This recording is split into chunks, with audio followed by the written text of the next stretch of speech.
Hi hello everyone welcome back to Xylem learning. This is Muhammad Shaju. ഇന്ന് ഇംഗ്ലീഷിന്റെ ക്ലാസ്സിൽ നമ്മൾ ഡിസ്കസ് ചെയ്യാൻ പോകുന്നത് ഡിബേറ്റ് ആണ്. ഡിബേറ്റ് എന്ന് പറഞ്ഞാൽ സംവാദം അല്ലെ. ക്വസ്റ്റ്യൻ നമുക്ക് കണ്ടിട്ടുണ്ടാവും. ക്വസ്റ്റ്യൻ പേപ്പറിൽ ധാരാളം ചോദിച്ചിട്ടുള്ള ചോദ്യമാണ് ഡിബേറ്റ് റൈറ്റിംഗ്. നമ്മൾ ഫോറും എഗെയിൻസ്റ്റും പോയിന്റ്സ് എഴുതാൻ വേണ്ടിയിട്ട് ചോദിക്കുന്ന അതേ ചോദ്യം തന്നെയാണ്. ഓക്കെ, ആദ്യം നമുക്ക് നോക്കാം എന്താണ് ഒരു ഡിബേറ്റ് എന്ന് പറഞ്ഞാൽ. അപ്പോൾ നമ്മൾ ഈ വീഡിയോയിൽ ഡിസ്കസ് ചെയ്യാൻ പോകുന്നത് ഒരു ഡിബേറ്റിൽ എങ്ങനെ ഫുൾ മാർക്ക് സ്കോർ ചെയ്യാന്നുള്ളതിനെ കുറിച്ചാണ്. ഓക്കെ, അപ്പോൾ വീഡിയോ സ്കിപ്പ് ചെയ്യാതെ കംപ്ലീറ്റ് ആയിട്ട് കാണുക. Debate is an argument or a formal discussion on a particular object. ഒരു ടോപ്പിക്കിന്റെ മേലെയോ അല്ലെങ്കിൽ ഒരു ഐഡിയയുടെ മേലെയോ ഒക്കെ നമ്മൾ ഇങ്ങനെ ഒരു തർക്കം ആർഗ്യുമെന്റ് ചെയ്യുക, അതാണ്. അല്ലെങ്കിൽ ഒരു ഫോർമൽ ഡിസ്കഷൻ ആവാം. ഇതിനെയാണ് നമ്മൾ എന്താ പറയുന്നത്, ഡിബേറ്റ് എന്ന് പറയുന്നത്. എന്താന്നൊക്കെ നമുക്ക് ഓൾറെഡി അറിയാം, സംവാദമാണ് അല്ലെ. നമുക്കിതിൽ എന്തൊക്കെല്ലാം കാര്യങ്ങളാണ് ശ്രദ്ധിക്കേണ്ടത്, എന്തെല്ലാം ഗൈഡ് ലൈൻസ് ആണ് നമ്മൾ ഫോളോ ചെയ്യേണ്ടത് ഈ ആർഗ്യുമെന്റ് അല്ലെങ്കിൽ നമ്മുടെ പോയിന്റ്സ് നമ്മൾ ക്ലിയർ ചെയ്യുന്ന സമയത്ത്. ആദ്യം തന്നെ read the statement given and make clear whether you have to write points supporting or against the topic on both. എന്ന് വെച്ചാൽ നമ്മൾ ആദ്യം തന്നെ ചോദ്യം എന്താണെന്നൊന്ന് മനസ്സിലാക്കണം. ആ ചോദ്യത്തിനനുസരിച്ചാണ് നമ്മുടെ ഉത്തരം എഴുതേണ്ടത്. ഫോർ എക്സാമ്പിൾ, ഒരു തവണ ചോദിച്ച ചോദ്യം എന്തായിരുന്നു, ഒരു തവണ ഇങ്ങനെ ചോദിച്ചത്, mobile phones are strictly banned in the campus. Mobile phones are strictly banned in the campus. ഹൈക്കോടതി വേർഡിക്റ്റ്, ഹൈക്കോടതി വിധിയുണ്ട്, മൊബൈൽ ഫോൺസ് സ്ട്രിക്ട്ലി ബാൻഡ് ആണ് ഇവിടെ നമ്മുടെ ക്യാമ്പസിൽ നിന്ന്.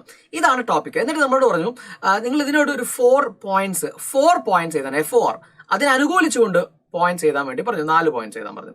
അപ്പൊ കുറെ ആളുകൾ എന്താ എഴുതിയെന്ന് വെച്ചാൽ ഈ ടോപ്പിക് അവർക്ക് അത്ര ഇഷ്ടപ്പെട്ടില്ല. അപ്പൊ അതിനെതിരായിട്ട് അവരെന്ത് ചെയ്തു, എഴുതി എന്നുള്ളതാണ്. മനസ്സിലായോ? അപ്പൊ എന്താ ചോദ്യം എന്തായിരുന്നു, മൊബൈൽ ഫോൺസ് സ്ട്രിക്ട്ലി നമ്മൾ എന്താ ചെയ്തു, അബാൻഡൻ ചെയ്തിരിക്കുന്നു അല്ലെങ്കിൽ ബാൻ ചെയ്തിരിക്കുന്നു ക്യാമ്പസിൽ എന്ന ടോപ്പിക്കിനെ പ്രതികൂലിച്ചുകൊണ്ടല്ല, നമ്മൾ അനുകൂലിച്ചുകൊണ്ടാണ് അവിടെ എന്ത് ചെയ്യേണ്ടത്, പോയിന്റ്സ് എഴുതേണ്ടത്. ആ ചോദ്യം എന്താണെന്ന് കൃത്യമായിട്ട് മനസ്സിലാക്കിയില്ലെങ്കിൽ നമ്മളെ പോയിന്റ്സ് മാറിപ്പോകും, നേരെ ഓപ്പോസിറ്റ് ആയി പോകും. അപ്പൊ അത് ഉണ്ടാവാൻ പാടില്ല എന്നാണ് ആദ്യം തന്നെ പറയുന്നത്. രണ്ടാമത്തെ പോയിന്റ് അത് തന്നെയാണ്, make sure that you are clear with your thoughts on the motion. നിങ്ങൾ കൃത്യമായ രീതിയിലാണ്, ദിശയിലാണ് സഞ്ചരിക്കുന്നത്. ചില കാര്യങ്ങൾ നമ്മൾ കണ്ടു കഴിഞ്ഞാൽ ആദ്യമേ നമ്മുടെ മനസ്സിലേക്ക് ഒരു തോട്ട് വരും അല്ലെ, പിന്നെ അതങ്ങനെ സ്റ്റിക്ക് ചെയ്ത് വെക്കും. നമ്മളത് തെറ്റായിരിക്കും ചിലപ്പോൾ. അപ്പോൾ ഒരു ഇംപ്രഷൻ നമ്മുടെ ഉള്ളിലേക്ക് ആദ്യമേ വരും. അങ്ങനെ വന്നു പോരുത്. ഒന്നുകൂടെ ക്വസ്റ്റ്യൻ വായിച്ചത് അത് ഉറപ്പ് വരുത്തണം, എന്താണ് ചോദിച്ചിട്ടുള്ളത് എന്നത് ഉറപ്പ് വരുത്തണം, ശേഷം മാത്രം നമ്മൾ ആൻസർ എഴുതാം. മൂന്നാമത്തെ point, communicate your ideas effectively. വളരെ രസകരമായിട്ട് തന്നെ നിങ്ങളെ ഐഡിയാസിനെ നിങ്ങളെ കമ്മ്യൂണിക്കേറ്റ് ചെയ്യണം. Okay, write the best points first. നിങ്ങൾക്ക് തോന്നുന്ന ഒരുപാട് പോയിന്റ്സ് നിങ്ങളുടെ മനസ്സിലുണ്ടാവും അല്ലെ. ആ പോയിന്റ്സിൽ ഏറ്റവും യോജ്യമായ, ഏറ്റവും അടിപൊളിയായിട്ടുള്ള പോയിന്റ്സ് ആണ് ആദ്യം എഴുതി വെക്കേണ്ടത്. ഓക്കെ, അടുത്തത്, your point should stick on to the side of the topic. എന്ന് വെച്ചാൽ ടോപ്പിക്കിൽ നിന്ന് വ്യതിചലിച്ചു പോകാത്ത രീതിയിൽ ആ ടോപ്പിക്കിലേക്ക് സ്റ്റിക്ക് ഓൺ ചെയ്യുന്ന രീതിയിലായിരിക്കണം നമ്മുടെ പോയിന്റ്സ് ഓരോന്നും വരുന്നത്. ഇത്രയും കാര്യങ്ങൾ ശ്രദ്ധിച്ചാൽ മതി. ആദ്യം തന്നെ ആ പോയിന്റ്സ്, ചോദ്യം എന്താണെന്ന് കൃത്യമായിട്ട് എന്ത് ചെയ്യുക, മനസ്സിലാക്കുക. നമ്മുടെ ഐഡിയാസ്, നമ്മൾ പറയാൻ ഉദ്ദേശിക്കുന്ന കാര്യങ്ങൾ കൃത്യമായിട്ട് കമ്മ്യൂണിക്കേറ്റ് ചെയ്യുക. നമ്മുടെ ബെസ്റ്റ് പോയിന്റ്സ് ആദ്യം എഴുതുക. നമ്മുടെ ടോപ്പിക്കുമായി ബന്ധപ്പെട്ട തന്നെ ആയിരിക്കണം നമ്മുടെ പോയിന്റ്സ് എല്ലാം. ഇത്രയേ ഉള്ളൂ നമ്മൾ ശ്രദ്ധിക്കേണ്ട കാര്യങ്ങൾ എന്ത് എഴുതുമ്പോൾ, ഒരു ഡിബേറ്റ് നമ്മൾ ചെയ്യുമ്പോൾ. ഓക്കെ, അപ്പൊ ആദ്യം നമ്മൾ ഒരു ക്വസ്റ്റ്യൻ നോക്കാൻ പോകുന്നു. ഒരു പ്രീവിയസ് ഇയർ ക്വസ്റ്റ്യൻ ആണ്.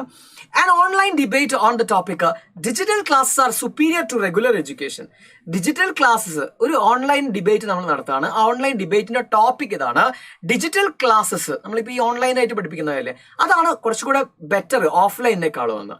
Is being organized in your class. ഇത് നിങ്ങളെ ക്ലാസ്സിൽ നടത്തുന്നതാണ്. Right 4 arguments in favour of this idea. ഈ ഐഡിയയെ ഫേവർ ചെയ്തുകൊണ്ട്, അപ്പോൾ 4 എന്ന് പറയാം നമ്മൾ അല്ലെ. ഇതിനെ അനുകൂലിച്ചുകൊണ്ട് 4 പോയിന്റ്സ് എഴുതാനാണ് നമ്മളോട് പറഞ്ഞിട്ടുള്ളത്.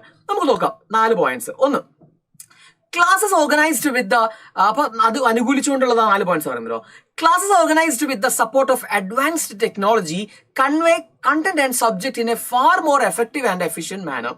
നല്ല പോയിന്റ് ആണ്. സോ ആദ്യം തന്നെ അത് നമ്മൾ എഴുതി വെച്ചു അല്ലെ. എന്താണ്, ടെക്നോളജി ഉപയോഗിച്ചിട്ടുള്ള കാര്യങ്ങൾ നമ്മൾ കണ്ടന്റ്സ് ആളുകളിലേക്ക് എത്തിക്കുമ്പോൾ പെട്ടെന്ന് തന്നെ ആളുകൾക്ക് എന്ത് ചെയ്യും, എഫക്റ്റീവ് ആയ രീതിയിൽ, എഫിഷ്യന്റ് ആയ രീതിയിൽ നമുക്ക് അത് ആളുകളിലേക്ക് എത്തിക്കാൻ പറ്റും, മനസ്സിലാക്കാൻ പറ്റും. Next, digital classes are a feast to one eyes. ഒരാളുടെ കണ്ണുകൾക്ക് എന്താ പറയാ, സമൃദ്ധമായതാണ് ഈ, എന്താ വെച്ചാൽ കണ്ടുകൊണ്ട് പഠിക്കാൻ പറ്റും. നല്ല രസകരമായിട്ടുള്ള വീഡിയോസും പിക്ചേഴ്സും ഒക്കെ ഉൾപ്പെടുത്തിക്കൊണ്ട് പഠിക്കാൻ പറ്റുമെന്ന് പറയുന്നത്. Next, it is very appealing and interesting. വളരെ അപ്പീലിംഗ് ആണ്, അതുപോലെ തന്നെ വളരെ ഇൻട്രസ്റ്റിംഗ് ആണ്. Knowledge and information are at of finger tips in digital classes. നമുക്ക് ഗൂഗിൾ ചെയ്യണമെങ്കിൽ ഗൂഗിൾ ചെയ്ത് നോക്കാം അല്ലെ, ഡൗട്ട് ഉണ്ടെങ്കിൽ നമുക്ക് അപ്പോൾ തന്നെ ടീച്ചേഴ്സിനോട് മെസ്സേജ് ചെയ്ത് ചോദിക്കാം. അപ്പോൾ അവിടെ ഒരുപാട് നോളജ്, അറിവെന്ന് പറയുന്നത് നമ്മുടെ ഫിംഗർ ടിപ്സിൽ തന്നെയുണ്ട്. ഇതൊക്കെ ഇങ്ങനെ 4 പോയിന്റ്സ് ആണ് നമ്മൾ എഴുതിയിട്ടുള്ളത്. 4 ആയിട്ട് ഇതേ ചോദ്യം നമ്മളുടെ എഗെയിൻസ്റ്റ് ആയിരുന്നു ചോദിച്ചെന്ന് വിചാരിക്കാം. അപ്പോൾ നമ്മൾ എന്ത് എഴുതും? ഇതാ ഇവിടെ ഉണ്ട്, digital classes R monotonous. Digital classes എന്ന് പറഞ്ഞാൽ മോണോട്ടോണസ് ആണ്. അപ്പോൾ ഞാൻ പറയുന്നത് മാത്രമാണ് അല്ലെ, മോണോട്ടോണസ് എന്ന് ഒരാൾ മാത്രം സംസാരിക്കുക. നെക്സ്റ്റ്, അപ്പോൾ ആ ടോപ്പിക്കിന് എതിരെ കേട്ടോ ആലോചിക്കുക. It has limitations in conducting interactive sessions. Interactive sessions conduct ചെയ്യുന്നതിൽ ലിമിറ്റേഷൻസ് ഉണ്ട്, ശരിയല്ലേ? ഇന്ററാക്ഷൻസ് കുറയും നമ്മുടെ അല്ലെ, ക്ലാസ് റൂമിലാകുമ്പോൾ കുറച്ചുകൂടി ഇന്ററാക്ഷൻസ് നടക്കും. Next, real time classroom reach to each and every one irrespective of financial status. പണമുള്ളവന് മാത്രമല്ല എല്ലാ ആളുകളിലേക്കും എന്ത് ചെയ്യാൻ പറ്റും? ഈ പറയുന്ന ഈ ഓഫ്ലൈൻ എഡ്യൂക്കേഷൻ എല്ലാവരിലേക്കും എത്തിക്കാൻ പറ്റും.